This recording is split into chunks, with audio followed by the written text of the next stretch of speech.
File system, बताइए file system क्या होता है?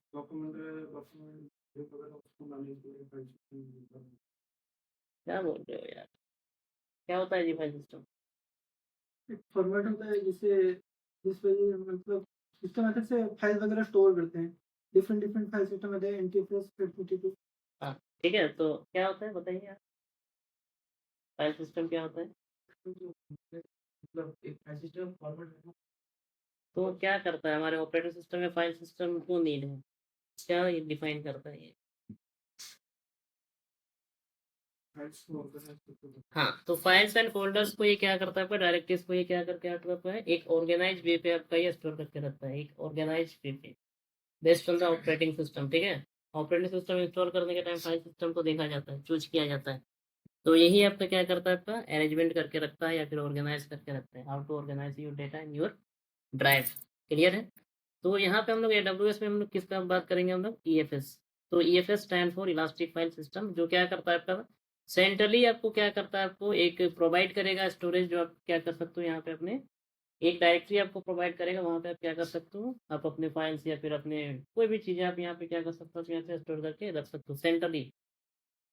सेंट्रली मतलब समझ रहे हो ना, एक जगह में रहेगा आपका EFS सर्वर, आप वहाँ से क्या करो, आप वहाँ पे डायरेक्टली आप जाओ और अपना क्या करो, आप एक्सेस करो। तो EFS provide the common storage method, दिख रहा है, EFS provide the common storage method for all running instance for your VPC। दिख रहा है क्या है इधर, समझ आ रहा है ये EFS provide the common storage method, common मतलब तो मालूम है ना, सेंट्रल। ठीक है, for your all running instance from your VPC। आपके नेटवर्क में आपको क्या प्रोवाइड करेगा, आपका ये कॉमन स्टोरेज प्रोवाइड करेगा, जहाँ पे आप क्या कर सकते हो, आप यहाँ पे कुछ भी आप स्टोर कर सकते हो। ठीक है, VPC का full form virtual private cloud. ठीक है, ये नेटवर्क है, VPC is a network. Clear है? EFS uses NFS version 4 protocols. EFS आपका कौन सा प्रोटोकॉल आपका यूज करता है, आपका NFS। ठीक है ना, कौन सा प्रोटोकॉल यूज करता है आपका NFS, जो TCP पोर्ट नंबर यूज करता है आपका 2049। क्लियर है पॉइंट इतना? तो ये रिकमेंड करता है कि आप EFS अप्लाई करो तो लिनक्स इंस्टांस रहे। ठीक है, and EFS can grow up to PV, आप PV तक आप यहाँ पे क्या कर सकते हो, आप यहाँ पे इसको ग्रो कर सकते हो, एक्सटेंड कर सकते हो। PV क्या होता है, petabyte with low latency and high throughputs. EFS is scalable and you have to pay only for used space. Suppose करो कि तुमने क्या किया, 10 GB लिया, तुमने परचेज किया 10 GB, सपोज करते हैं, बट तुमने क्या किया, तुम्हारा जो स्पेस यूज हो रहा है 1 GB हो रहा है, तो वो पे किस चीज का करेगा, वो पैसा किस चीज का लेगा, 1 GB का। आपने कितना लिया है 10 GB, उसका वो पेमेंट आपसे वो नहीं लेगा। जितना तुम कंज्यूम कर रहे हो, जितना एक फाइल आपसे रिजर्व कर रहा है, उस रिजर्व का वो चार्ज लेगा। क्लियर है पॉइंट? ठीक है, यू पे only only for use space. अगर आपके पास 1 TB है, अगर आप तुम ये 600 GB यूज करते हो, तो आपका 600 GB का चार्ज देना पड़ेगा। ठीक है ना? तो नॉर्मली आप लोग याद रखना, EFS आपको क्या प्रोवाइड करता है, कॉमन स्टोरेज प्रोवाइड करता है for the running instances from your network. ठीक है, फॉर योर नेटवर्क, आया समझ? And VPC is being used to store data centrally within a VPC। ठीक है, सेंट्रली आप सपोज करो कि यहाँ पे देखो, ये आपका नेटवर्क है VPC। ठीक है, ये क्या है आपका, एक ईस्ट, ये डिफरेंट जोन है, ये आपका क्या है, आपका अलग जोन है। सपोज करते हैं यहाँ पे आपका EC2 इंस्टांस एक है, और ये भी आपका क्या है, अभी आपका एक EC2 इंस्टांस आपका यहाँ पे रखा हुआ है, सपोज करते हैं। एंड ये क्या करोगे तुम, यहाँ पे कुछ तुम फाइल्स एंड डायरेक्टरीज अगर आप यहाँ पे स्टोर करते हो, सपोज करते हैं यहाँ पे आप क्या करते हो, कोई फाइल्स एंड डायरेक्टरी आप यहाँ पे क्या करते हो, आप यहाँ पे स्टोर करते हो, तो आपका फाइल्स एंड डायरेक्टरी आप यहाँ से भी, यहाँ भी आपका चला जाएगा, एक्सेस हो जाएगा, क्योंकि सारा चीज़ आपका कहाँ पे स्टोर हो रहा है, आपका EFS पे हो रहा है। दिख रहा है ये आपका कहाँ पे स्टोर हो रहा है, EFS पर हो रहा है। चाहे तुम यहाँ करो, यहाँ स्टोर करो, या फिर आप इधर करो, आपका सारा चीज़ आपका यहाँ पे होने वाला है। आप यहाँ से भी शो कर सकते हो, अगर ये बंदा कुछ सेव करता है, कुछ स्टोर करता है। ठीक है, अगर ये बंदा कुछ अगर स्टोर करता है, फिर कुछ काम करता है EFS सर्वर पर, तो ये भी इसके पास भी चला जाए, ये भी देख सकता है, ये भी एक्सेस कर सकता है। क्लियर है पॉइंट? तो इसी को बोला जाता है सेंट्रलाइज स्टोरेज प्रोवाइड कर रहा है। क्लियर है पॉइंट? है ना ये सेंट्रलाइज पॉइंट? ठीक है, तो ये किस तरह से आपका काम करता है, एक नेस, नेस आपका नेटवर्क डिवाइस होता है। ठीक है, एक आपका स्टोरेज टाइप होता है ये नेस आपका, जो आपको क्या करता है सेंट्रली आपको मल्टीपल क्लाइंट्स को ये क्या करता है आपका कनेक्ट करता है। तो NAS stand for dedicated file storage device connected to a network, like जैसे आपको ये क्या प्रोवाइड करेगा आपका डेडिकेटेड फाइल स्टोरेज, बल्कि आपका मल्टीपल क्लाइंट्स उसी स्टोरेज डिवाइस के साथ आपका क्या होगा आपका कनेक्टेड होगा। दिख रहा है इधर एक नेस सर्वर है और आपके यहाँ पे मल्टीपल क्लाइंट्स हैं। तो all clients depends on the NAS storage. जो भी बंदा स्टोर करेगा कुछ भी तो कहाँ पे हो जाएगा आपका नेस स्टोरेज पे। ठीक है, कहाँ पे जाएगा मुझे आपका नेस स्टोरेज पे। अगर आप देखो चेक करो तो आप किस तरह से देखोगे नेस नेस नेस। चलो आ जाओ यार, चलिए देखो इधर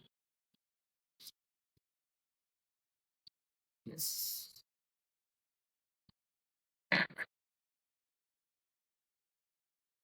ठीक है ये आपका क्या है आपका नेस स्टोरेज। ठीक है, जो मल्टीपल क्लाइंट्स को आपस में कनेक्ट करके रखता है और all clients depend on the NAS storage. Clear है, क्लियर है पॉइंट। तो ये किस तरह से आपका काम करता है आपका नेस स्टोरेज के जैसा। ठीक है, क्लियर है ना, आगे बढ़े। तो नेक्स्ट अगर हम लोग बात करते हैं तो चलो ठीक है, अभी हम लोग क्या करेंगे कॉन्फ़िगरेशंस करेंगे, how to create the EFS. Clear है, how to configure EFS. And चलो go to the machine and normally बताइए जी अपना अकाउंट आईडी।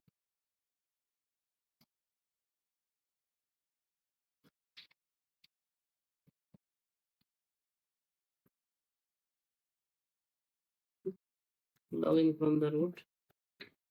ठीक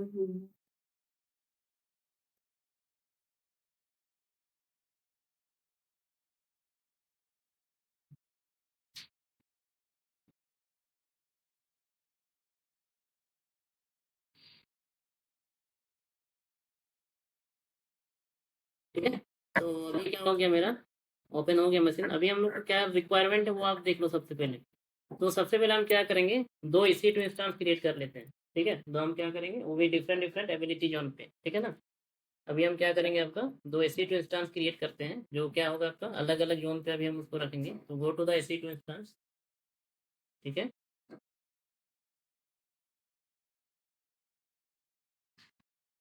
एंड नेक्स्ट अगर हम लोग बात करें कहाँ पे चलेंगे हम लोग लॉन्च इंस्टेंस। ठीक है, इंस्टेंस है क्या तुम्हारा,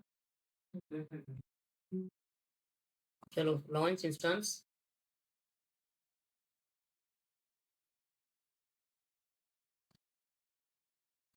चलो नाम दे देते हैं कुछ LC01।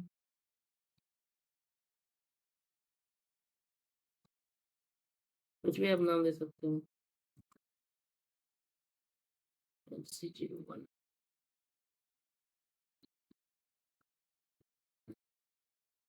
ठीक है, एंड नेक्स्ट अगर हम लोग बात करें की पेज जनरेट कर लेते हैं, EFS नाम देते हैं। ठीक है, EFS01 जनरेट हो गया। अभी आपको यहाँ पे क्या करना है network type go to the edit. Clear है, go to the edit and default BPC से हम लोग यूज करते हैं। अभी हम लोग बीपीसी पढ़े नहीं है तो हम लोग क्या करेंगे डिफॉल्ट यूज कर रहे हैं। ठीक है, यहाँ पे आपको क्या करना है ना, एक हम लोग क्या करेंगे भाई साउथ में है ना, तो यूज करो आप AP South 1A यूज कर लो। एंड दूसरे वाले पीसी में हम क्या करेंगे AP South 1B। तो हो जाएगा ना अलग अलग एबिलिटी जोन हो जाएगा। तो इसको चूज करते हैं and enable the public IP auto. ठीक है ठीक है, एंड नॉर्मली आप कर दो इधर नेक्स्ट। अगर आप HTTP इनेबल करोगे तो कर सकते हो।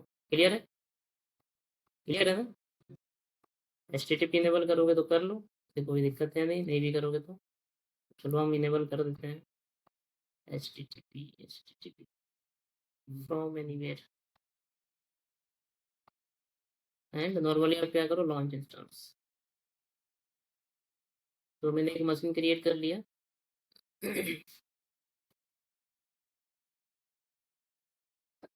एंड और एक मशीन हम क्रिएट करेंगे, वो आपका क्या रहेगा आपका AP South B।